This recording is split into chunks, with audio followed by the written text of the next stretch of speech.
নমস্কাৰ এই মুহূৰ্তত আহি পৰিছে ৰাতিপুৱাৰ কেইবাটাও বিগ ব্ৰেকিং নিউজ। আজি হৈছে 29 ছেপ্টেম্বৰ। আহি গ'ল অৰুণোদয় 3.0। ৰাজ্যৰ প্ৰতিগৰাকী মহিলাৰ বেংক একাউণ্টত পোনে পোনে সোমাব 1250 টকাকৈ। নতুনকৈ লাখ লাখ লোকে লাভ কৰিব অৰুণোদয় আঁচনিৰ সুবিধা। অসমৰ মুখ্যমন্ত্ৰী হিমন্ত বিশ্ব শৰ্মাই লাখ লাখ মহিলাক প্ৰদান কৰিব 10,000 টকা। মুখ্যমন্ত্ৰী হিমন্ত বিশ্ব শৰ্মাই মহিলা উদ্যমিতা আঁচনিক লৈ কেইবাটাও গুৰুত্বপূৰ্ণ মন্তব্য কৰিছে।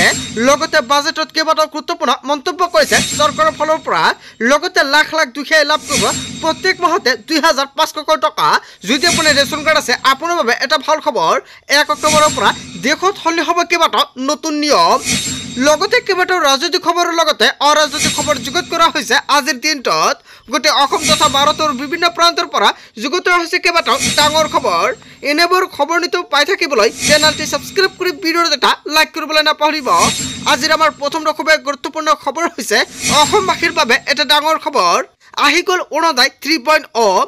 বাজেটত বৃহৎ ঘোষণা কৰিছে বিত্তমন্ত্ৰী অজন্তা নেওগে। নতুনকৈ লাখ লাখ লোকে পাব অৰুণোদয় আঁচনিৰ সুবিধা। শীঘ্ৰ কৰা হ'ব নতুন হিতাধিকাৰী বাছনিকাৰী প্ৰক্ৰিয়া।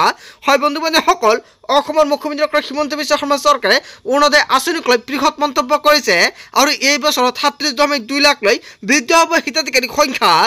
2023 চনত হিতাধিকাৰীৰ সংখ্যা আছিল 18 লাখ। অৰুণোদয় আঁচনি 2.0 2024 চনত 24 লাখ লৈ বৃদ্ধি হ'ল হিতাধিকাৰীৰ সংখ্যা। মহিলা সবলীকৰণৰ বাবে অৰুণোদয় আঁচনিয়ে লৈছে ভূমিকা। বিধৱা পেঞ্চন অৰুণোদয় এতিয়া সম পৰ্যায়ৰ হ'ব। 5,000 কোটি টকা ধাৰ্য অৰুণোদয় আঁচনি 3.0ৰ বাবে নতুনকৈ আকৌ হ'ব আবেদন। লাখ লাখ মহিলা পাব নতুনকৈ অৰুণোদয় আঁচনিৰ সুবিধা। যদি আপুনি অৰুণোদয় 3.0ত আপুনি সুবিধাটো পোৱা নাই তেনে ক্ষেত্ৰত আপুনি আকৌ লাভ কৰিব অৰুণোদয় 3.0ৰ সুবিধা। অসমৰ মুখ্যমন্ত্ৰী হিমন্ত বিশ্ব শৰ্মাই অৰুণোদয় আঁচনিক লৈ বৃহৎ মন্তব্য কৰিছে। লগতে বাজেটত বৃহৎ ঘোষণা কৰিছে বিত্তমন্ত্ৰী অজন্তা নেওগে। তাৰপিছত অসমবাসী ৰাজুক জনাইছে পৰৱৰ্তী খুবেই গুৰুত্বপূৰ্ণ খবৰ। লগতে ডাঙৰ খবৰ, অক্টোবৰৰ পৰা অন্যান্য সামগ্ৰী লাভ কৰিব হিতাধিকাৰীয়ে। 1 কিলো চেনি, 1 কিলো মুছৰ লগতে 1 কিলো নিমখ লাভ কৰিব। 5জনতকৈ সদস্য থকা পৰিয়ালে অতিৰিক্ত সামগ্ৰী লাভ কৰিব। হয় বন্ধু বান্ধৱীসকল, অসমৰ মুখ্যমন্ত্ৰী হিমন্ত বিশ্ব শৰ্মাই ৰেচন কাৰ্ডক লৈ কেইবাটাও গুৰুত্বপূৰ্ণ মন্তব্য কৰিছে। প্ৰতিটো সামগ্ৰীৰ মূল্যৰ সূচনাংকৰ ওপৰত ভিত্তি কৰি ভিন্ন হ'ব মূল্যৰ সূচনাংক। লগতে সুলভ মূল্যৰ দোকানৰ ক্ষেত্ৰতো আহি গ'ল নতুন নিয়ম। আনুষংগিক আৰু কমিশ্যন আৰু পৰিবহণ বেংক আদায় দিয়া হ'ব দোকানসমূহলৈ। আৰু ইয়াৰ বাবে এইবাৰৰ বাজেটত ধাৰ্য কৰা হৈছে 370 কোটি টকা। অক্টোবৰৰ পৰা অন্যান্য সামগ্ৰী লাভ কৰিব হিতাধিকাৰীয়ে। যদি আপোনাৰ ৰেচন কাৰ্ড আছে আপোনাৰ বাবে এটা ভাল খবৰ। ৰেচন কাৰ্ড থাকিলে অক্টোবৰ মাহৰ পৰা কেইবাটাও নতুন নিয়ম সলনি হ'ব। লগতে যদি আপোনাৰ ৰেচন কাৰ্ড আছে তেনে ক্ষেত্ৰত অক্টোবৰ মাহৰ পৰা আপুনি ৰেচনৰ লগতে লাভ কৰিব 4টা নতুন সামগ্ৰী। তাৰপিছত অসমবাসী ৰাজুক জনাইছে পৰৱৰ্তী খুবেই গুৰুত্বপূৰ্ণ খবৰ। লগতে ডাঙৰ খবৰ, অৰুণোদয় বৃদ্ধ পেঞ্চন দিব্যাংগ বিধৱা পেঞ্চনৰ ধন সোমালে নাই আপোনাৰ একাউণ্টত। লাখ লাখ দুখীয়াৰ বাবে ভাল খবৰ। কোনো হিতাধিকাৰীয়ে যদি ধন লাভ কৰা নাই তেনে ক্ষেত্ৰত ক'ত কৰিব অভিযোগ। চৰকাৰে এইসমূহ আঁচনিৰ বাবে ব্যয় কৰিছে 387 কোটিতকৈ অধিক টকা। চৰকাৰে মুকলি কৰিলে হেল্পলাইন নম্বৰ। লিখি লওক এইটো হেল্পলাইন নম্বৰ 0361223754। এটা ফোন কলতে লাভ কৰিব চৰকাৰী ধন। নতুনকৈ অৰুণোদয় আঁচনি লাভ কৰা হিতাধিকাৰীৰ একাউণ্টত জমা হ'ব ধনৰাশি। প্ৰতিগৰাকী হিতাধিকাৰীৰ একাউণ্টত ধন জমা হোৱাটো নিশ্চিত কৰিছে চৰকাৰৰ ফালৰ পৰা। বৃদ্ধ পেঞ্চন লাভ কৰা হিতাধিকাৰীৰ একাউণ্টত লাভ কৰিব চৰকাৰী ধন। দিব্যাংগ শ্ৰেণীৰ ধন লাভ কৰিব একাউণ্টত। ডিবিটি যোগে প্ৰতিগৰাকী হিতাধিকাৰীৰ একাউণ্টত এই টকা প্ৰদান কৰিব। হয় বন্ধু বান্ধৱীসকল, মাজত মাত্ৰ কেইটাদিনমান বাকী আছে। কিন্তু 7 অক্টোবৰত লাখ লাখ মহিলাৰ একাউণ্টত 1250 টকাকৈ প্ৰদান কৰা হ'ব। এইকেইটা আঁচনি টকা প্ৰদান কৰিব আপোনাৰ বেংক একাউণ্টত। তাৰপিছত অসমবাসী ৰাজুক জনাইছে পৰৱৰ্তী খুবেই গুৰুত্বপূৰ্ণ খবৰ। লগতে ডাঙৰ খবৰ, এইবাৰ মামাই বাগুণক দিব প্ৰত্যেক মাহতে 2,500 টকা। 2,500 টকা প্ৰত্যেক মাহতে জীৱন প্ৰেৰণা আঁচনিত প্ৰদান কৰা হ'ব অথবা 25,000 টকা এককালীন টকা প্ৰদান কৰা হ'ব। 2025 বৰ্ষত উত্তীৰ্ণ স্নাতক লৈ এই বছৰৰ বাবে দিয়া হ'ব এই সাহায্য। গৱেষক শিক্ষাৰ্থীৰ বাবে এককালীন 25,000 টকা প্ৰদান কৰা হ'ব। দিব্যাংগ গৱেষক শিক্ষাৰ্থীৰ বাবে 50,000 টকা এককালীন সাহায্য প্ৰদান কৰা হ'ব। নিযুত মানে আঁচনি লাভ কৰা হিতাধিকাৰীয়ে এই আঁচনিৰ বাবে যোগ্য বিবেচিত নহ'ব। 25 কোটি খৰচ হ'ব এই জীৱন প্ৰেৰণা আঁচনিত। অক্টোবৰৰ পৰা আৰম্ভ হ'ব এই প্ৰক্ৰিয়া। হয় বন্ধু বান্ধৱীসকল, অসমৰ মুখ্যমন্ত্ৰী হিমন্ত বিশ্ব শৰ্মাই অক্টোবৰৰ পৰা জনতাৰ বাবে কেইবাটাও সুবিধা প্ৰদান কৰিব বা আঁচনি প্ৰদান কৰিব। তাৰপিছত অসমবাসী ৰাজুক জনাইছে পৰৱৰ্তী খুবেই গুৰুত্বপূৰ্ণ খবৰ। লগতে ডাঙৰ খবৰ, ৰাজ্যৰ লাখ লাখ যুৱক যুৱতীৰ বাবে ভাল খবৰ। শীঘ্ৰে মুকলি হ'ব 40,697টা চাকৰিৰ বিজ্ঞাপন। তৃতীয় বৰ্গৰ পদৰ বাবে 7,650টা পদ মুকলি। চতুৰ্থ বৰ্গৰ বাবে 5,000 পদ মুকলি হ'ব। অসম লোকসেৱা আয়োগত 1,208টা পদ খালী। প্ৰাথমিক শিক্ষা সঞ্চালকালয়ত খালী পদ 10,050টা। মাধ্যমিক শিক্ষা সঞ্চালকালয়ত 9,717টা পদ। অসম অভিযন্তা সেৱা 343টা। চিকিৎসা বিজ্ঞানত স্বাস্থ্য নিযুক্তি লাভ কৰিব 490টা। ৰাজ্যিক পৰ্যায়ৰ আৰক্ষী নিযুক্তিত 6,239টা পদ। 2025 জানুৱাৰীলৈকে মুঠ 1,60,556টা চাকৰি নিযুক্তি প্ৰদান কৰিছে ৰাজ্য চৰকাৰে।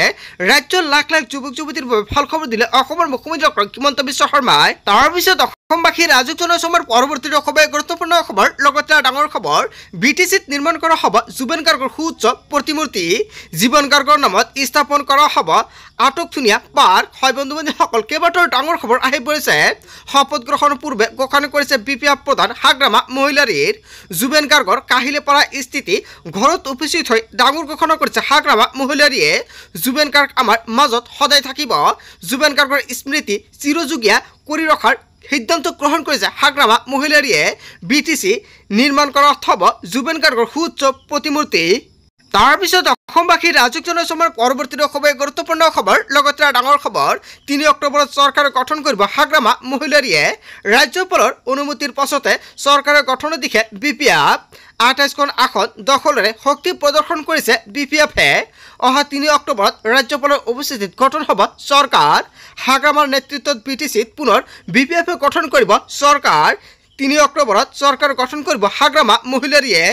তাৰ পিছত অসমবাসী ৰাজুক জনসমৰ পৰৱৰ্তী খবৰ গুৰুত্বপূৰ্ণ খবৰ। লগতে ডাঙৰ খবৰ, পহলে জুবেন গাৰ্গৰ মেনেজাৰ সিদ্ধাৰ্থ শৰ্মাৰ নতুন পৰিচয়। গুৱাহাটী বিজেপি যুৱ মৰ্চাৰ সাংস্কৃতিক বিভাগৰ সহপ্ৰভাৰী সিদ্ধাৰ্থ।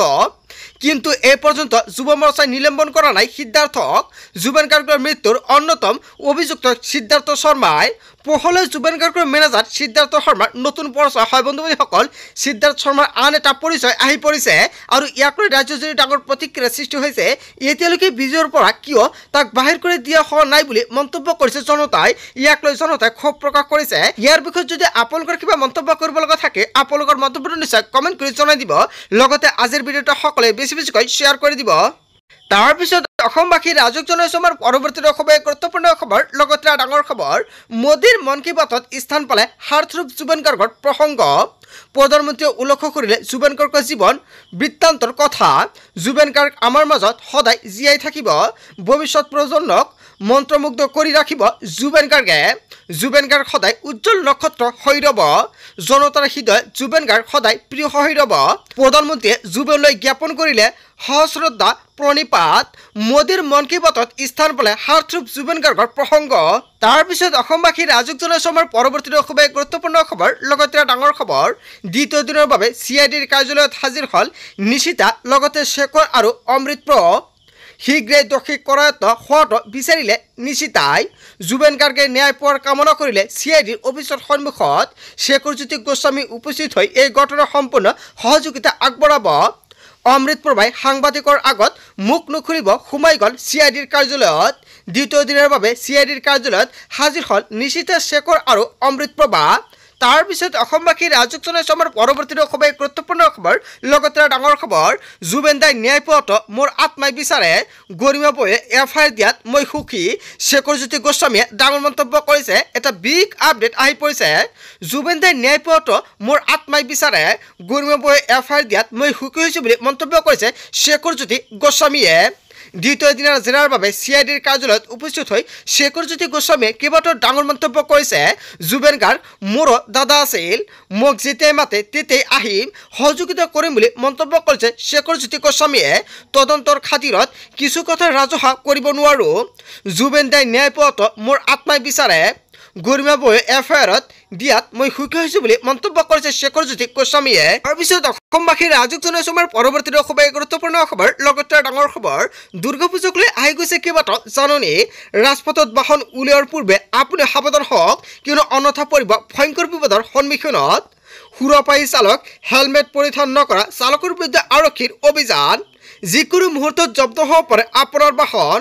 সুৰাপান কৰি বাহন চলালে ভৰিব লাগিব জৰিমনা। সুৰাপান কৰা, ছিট বেল্ট নমৰা বাহনৰ বিৰুদ্ধে তীব্ৰ অভিযান। নলবাৰীত আৰক্ষী পৰিবহণ বিভাগে চলাইছে ভয়ংকৰ অভিযান। হয় বন্ধু বান্ধৱীসকল, এটা বিগ আপডেট আহি পৰিছে, সকলোৱে সাৱধান হওক।